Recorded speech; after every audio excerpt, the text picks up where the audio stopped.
In this episode of Man vs. Marriage, when sex is the problem and the solution, the game plan.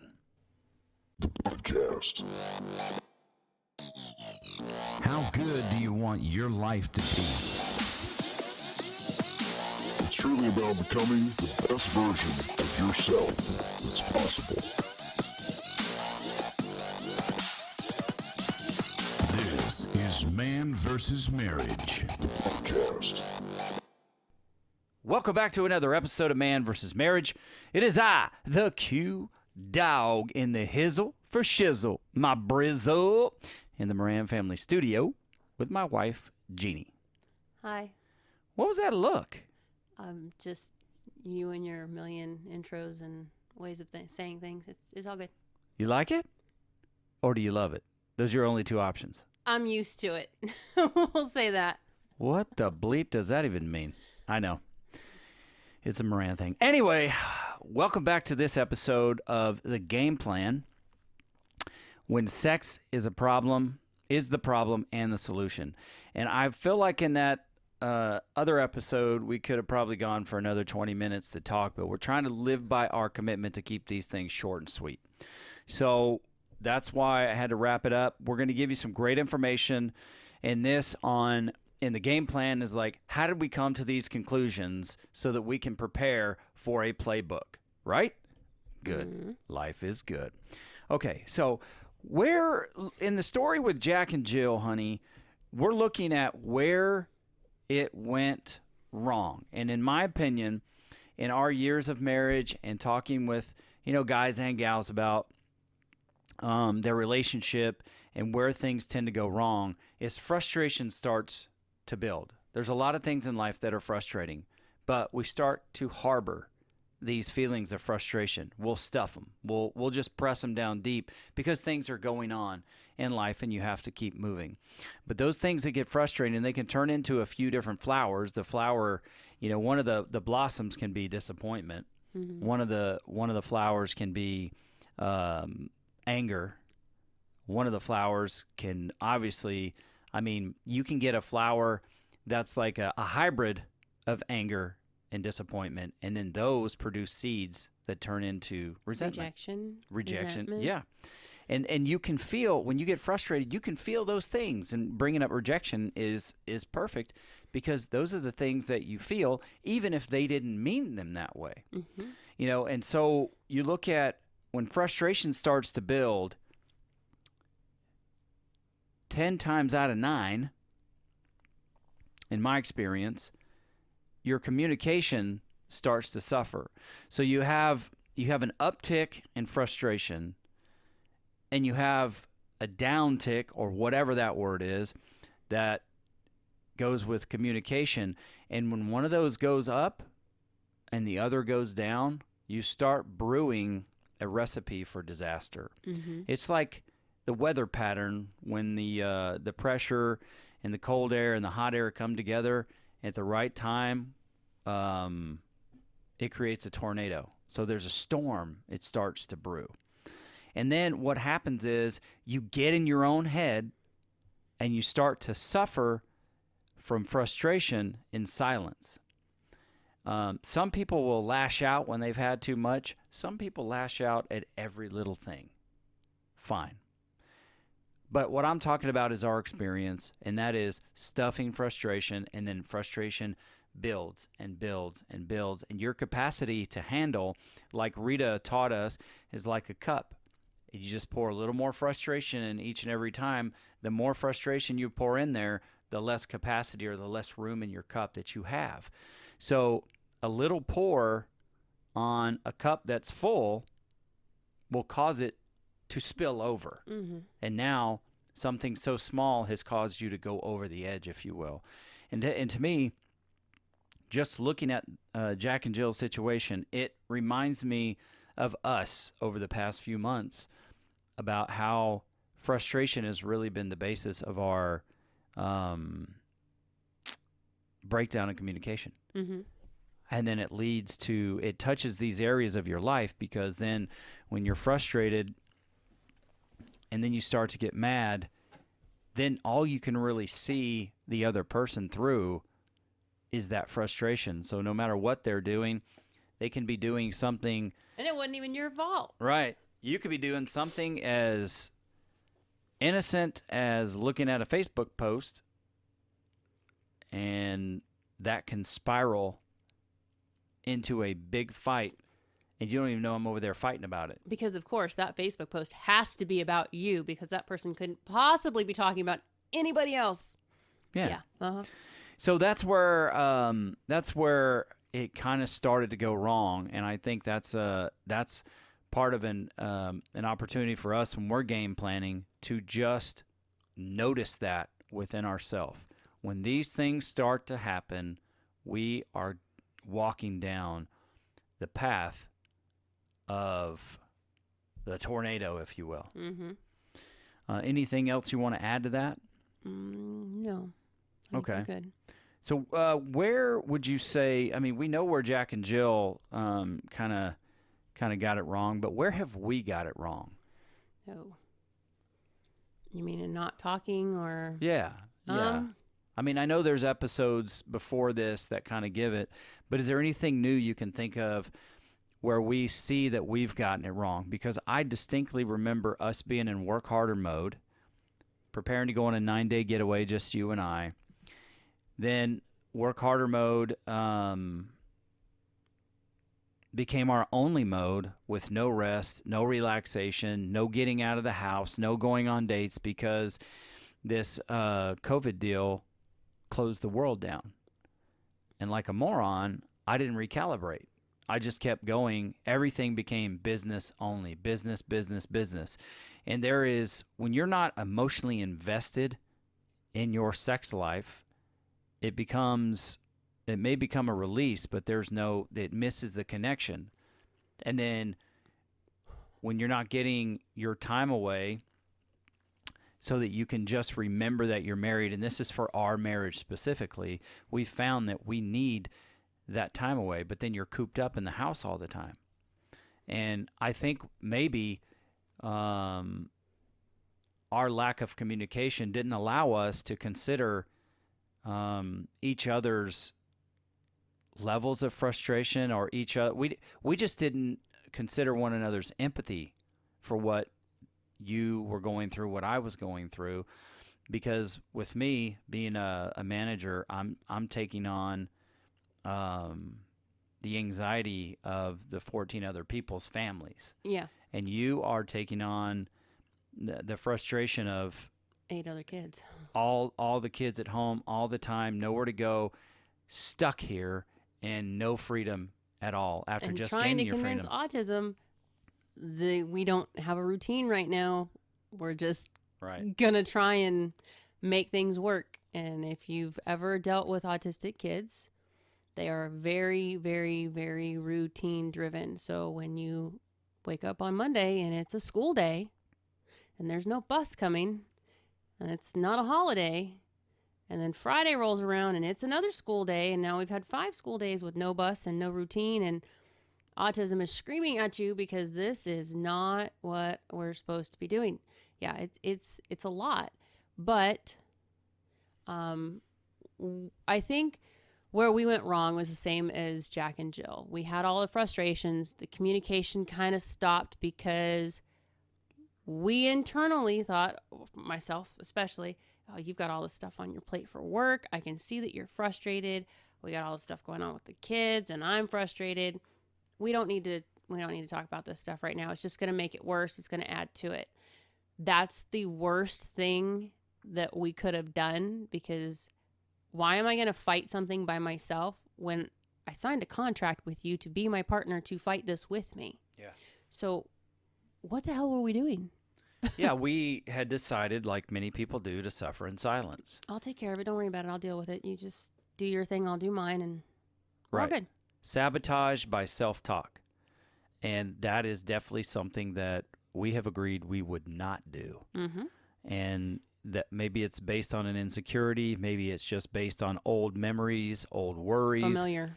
Something that's familiar, because you hear something, and instead of in the moment saying, this is what I just heard you say, is this what you meant? You just take it for, okay, fine. I know what that means. So now I'm going to change what we're supposed Perfect to do. example. When you text your spouse and you're thinking something funny, it's a joke, you send it across, she reads it, and it comes across smartass because she's in a frustrated mindset. You in trouble. There's no way around it. You are in trouble. And then next thing you know, you've got this back and forth going on over text, and you have no idea what the hell you just did because it was meant to be a joke. It was just like, it was a meme.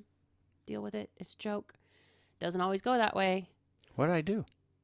Oh, I'm only talking about you. Oh, I'm just saying it's happened. We've had conversations over text where you were being silly on your end and I just didn't get it that way. oh, got it. Got it.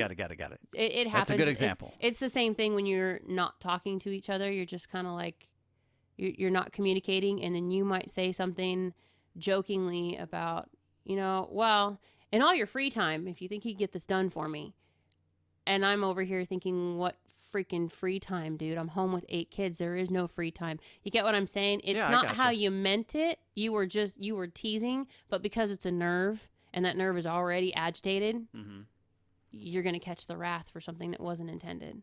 And that's why I always return to a process, living a standard, living on purpose, for a purpose, do things intentionally, not things to hurt one another, but things to make sure that you follow the process you've agreed to. And to me, it kind of sounds mechanical, like it's a lot of work, but relationships that are successful take a lot of work. They do. I think what's helped us so much over the years is figuring out what our languages were. Mm-hmm. Because even when we're not communicating well, you can tell when I need you to just come in and wrap your arms around me from behind and just hold on to me for a second and let me take a breather. You can tell when, maybe today's a really good day to bring flowers home just because. You've learned those things based on how I'm behaving or what's happening around us. You've just kind of picked up on those things. Same for me. I know when you are beyond frustrated, it's like, okay, guys, we're going to do deep clean while Dad's gone because I know when he gets home, if everything is clean and not cluttered, you're going to come in and feel 10 times more relaxed when you get here. It's just knowing those little things Mm-hmm. that I think help with the communication, but it's also a non-talking way of showing I get it. You're going through something and I see it, so I'm going to do what I can to kind of lessen that a little bit. Yeah. I think that sets the preface for the soft place to land, because when you meet those needs on a regular basis, but when you see something that's off and you make the effort to meet them a little bit more, maybe go a little bit beyond what you normally would, that sets a soft place for me to go, okay, he sees this is going on. He's being sweet. He's offering me a soft place. I can walk into this and drop my guard for a minute. We don't always do that right off the bat. You might come in pissed off from work, and the last person you want to offload on is me because you don't want to give me your wrath. I didn't do it, so you don't want to give it to me, and I get that. But I'm also the softest place and probably the, for lack of a better word, best sounding board you've got, because you can drop whatever you need to in whatever language you need to. I'm not going to take offense to it. I didn't do it. It's not me. Now, I might get pissed off at whatever upsets you, but it still gives you that place to come in and at least get it off your chest. If we don't have that, what do we have? True. And this is something I think is important. I was talking to somebody about our relationship the other day, and somebody I talked to, about our relationship often, just because, we spend time together. And they had said, I hope I find somebody like that, or I hope I find a relationship like that. And I said, let me tell you the truth. You don't find these relationships. You build them. You create these relationships. And it spoke to me, I hope, as much as it spoke to that person, because what we have didn't just happen. This has been created. This has been forged. Sometimes it's at the end of a stick that's called mistakes. And we've made plenty of them. 10 years. The journey. But what is important for you, bro, is that you create a place in your relationship with your wife where y'all can talk and say what needs to be said with respect, but you can say it with an open heart without fear of that person coming down on you like a ton of bricks. It just happened the last time we sat down to record, and I was so frustrated with Jeannie that I wanted to rip my eyeballs out and pinch them until they explode.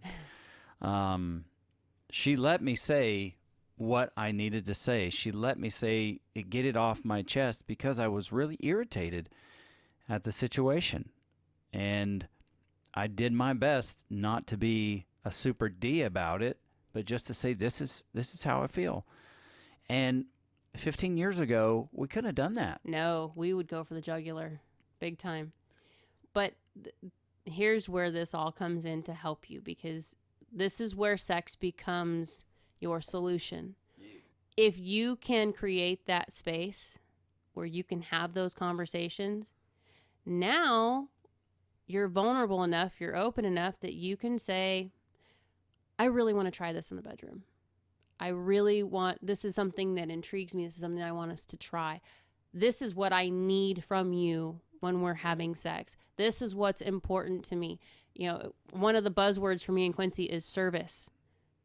I was taught certain acts in sex were considered service. And the only reason that you do these for your spouse is because you are either bribing them for something to get what you want. You're using it as a means to make sure they don't go anywhere else to get any. Or it's like to calm you down, or, you know what I'm saying? It was used with a purpose, but it wasn't the purpose that it should have been. I'm sorry, but if you're using oral sex as a weapon to get what you want and to get somebody to say yes for something, you're wrong, because you should be using that a lot more often for a lot of other things and not a weapon. To me, it's if you don't have that place to talk, how do you know what you're doing right? Mm-hmm.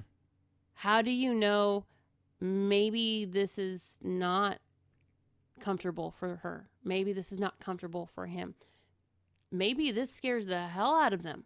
You don't know if you don't have those conversations, but if you don't have that place where you feel comfortable to bare your soul and just let everything out and not feel like you're going to be judged or not feel like you're going to be laughed at, or, you know, that in the beginning of our marriage, no joke, those were our conversations. Quincy would say something and I would turn it into a joke, not because I was trying to be an ass about it, but it was just like, that's really uncomfortable, and no, I'm not going there.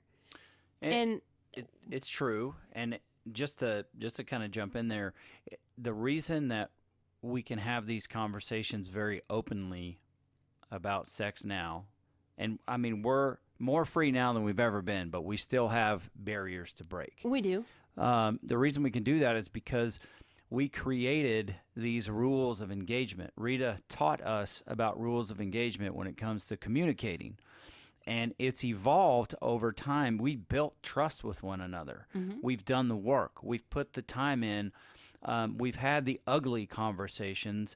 And it has allowed us to build that level of trust between us where there's nobody in the world that we trust more than each other. I can bring anything to you, and I know that you will hear it, that you will not judge me, think I'm less of a man, but you'll just hear me for what it is. You may not like it, but you're going to let me put it out there, and I don't have to fear any kind of recourse because you're letting me air out my feelings. You're allowing me to be vulnerable. And that's where this game plan episode takes you here. And this is where it brings us to. It's like it's about creating the rules of engagement for how to talk with one another, using the hard talk terminology, which is what Jack and Jill did ultimately. Mm-hmm. It's allowing the other person to have feelings and not tell them this is how you feel, but just allow them to have those feelings and do all you can not to take it personal, even if it's directly about you. And then when you get your opportunity to talk after you've listened authentically, more of the man versus marriage lingo from the podcast. Don't punish the other person, because it's the goal should never be to punish your wife for the way that she feels, or to punish her with withholding yourself from her, or not doing things to punish her because you're unhappy. Think of it this way. When you're withholding yourself in communicating, when you're withholding yourself in your struggles, you're not sharing with your wife what's going on, or you're not being open, completely open and vulnerable.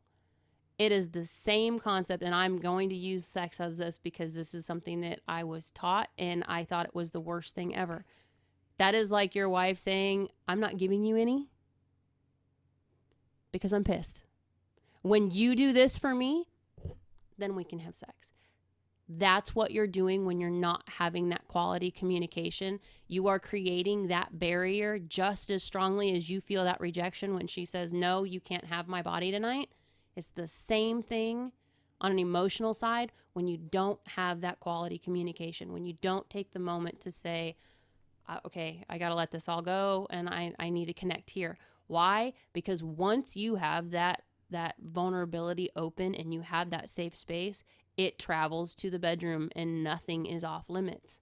That's where you rekindle everything. That's where you make your connection. That's where you build your confidence. That's where she gets her confidence. That's where your sensuality and your creative stuff comes from, is because that's all very much at the core of who we are.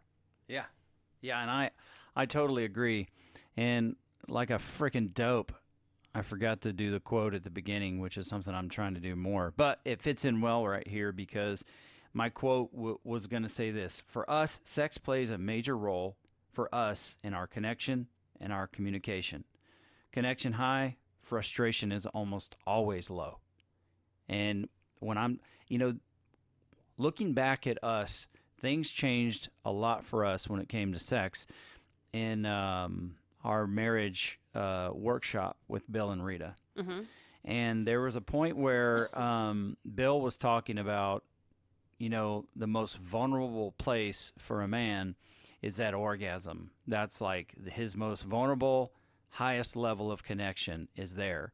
And that sex is actually not dirty, and it's not, he's not a pig because he wants sex. That's where he connects. And to me, it was like, oh, that's interesting. I think that's absolutely true for me. If it's not true for anybody, any other guy on the planet, it's true for me because I do not share that level of intimacy with anybody else, anywhere. It's you and you alone. And that's the place where we connect. And there's a place of emotional connectivity that you and I share. Mm-hmm. And it's like it's the yin, it's the yang. It's us feeding one another for what feeds us. And we're pouring into one another constantly. And there was a change there, in my opinion, in our intimacy and our lifestyle when it came to sex after that workshop, because we learned that this is something where we can both go to connect, that it's not a service, it's not just a routine, it's not, thanks dogs, it's not just meant for having babies, it's not something that's taboo, it's not something that's dirty, it's not something that's off limits. It's a place where we are becoming one. It's a place where we're connecting on a very deep level. And I don't know what you have to say about that, but that to me was one of the turning points in our relationship. Yeah, it definitely was. There were a lot of things in that particular workshop that were completely debunked from what I was taught and what I thought. But we had to come to a place where, his saying his orgasm is most vulnerable place. It's also a place of power for me because no one else gets to give him that but me. No one else gets that connection. There go the dogs again. Sorry about that. So no one else has the ability to give that to you because you don't allow them the ability to give that to you. So for me, it's a place of not just, it's powerful because it helps my confidence knowing that I'm creating that for you, but it's also a place of, It's like sacred. yeah, because no one else gets that. Like anybody can have a in-depth talk with you, but nobody gets that connection from you ever, Right. but me. So it's like the one part of our relationship that's why when that part's right, I think everything else is okay, because no one else gets that. No one else gets to see the face. No one else gets to see the connection. No one else gets to hear the words. Those are between you and me only. And that's the core, I think, of what keeps us connected. I mean, going back to San Diego, everything that was going on before that was our turning point vacation. That was the, okay, he's staying with me and I'm not worried about him leaving. I would explain it, but we don't have enough time left on this episode. But there was a connectivity in that weekend that just changed everything for us. I'm going to go tell Hunter that we're recording. Okay, you do it. Oh my gosh. It's so funny. The kids are coming home from going out and feeding the homeless with a dear friend of ours, and the dogs are doing what dogs do. Ruff, ruff, ruff, ruff, ruff. The kids are doing what kids do. Kids are doing what kids do, and it's part of life. And we got a good life. Thanks, COVID. Well, COVID had nothing to do with The home this studio. part. Yeah. But that's it. I think that's a great place to kind of peel this off, because the problem and the solution is sex. Specifically in this story that we're talking about with Jack and Jill, the lack of was the problem. Having it and having that connection was the solution. And there is a lot of things in your relationship that that sex can help you with. But it takes both parties to be willing, to be open, and to connect deeply. But remember, I want to leave you with this. The way that we built this was building trust in our rules of engagement and what the standard that we set for our relationship, and the process that we go through that we're not perfect at, but we have created this. We have built this. And it's come over the last 10 years. And I want to make sure that we emphasize that. Create this. Okay, guys? Well, that's the dogs barking. That's kids falling up the stairs. That's Hunter knocking on the door. That was Anissa shouting that we've got to watch some YouTube videos. There goes the doorbell. And we carry on. There goes Mom's last nerve turning into a trampoline.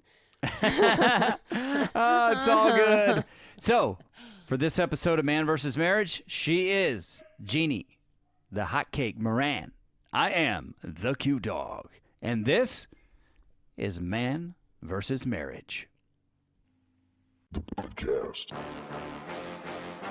How good do you want your life to be?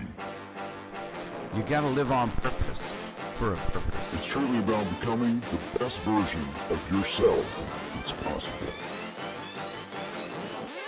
This is Man vs. Marriage, the podcast.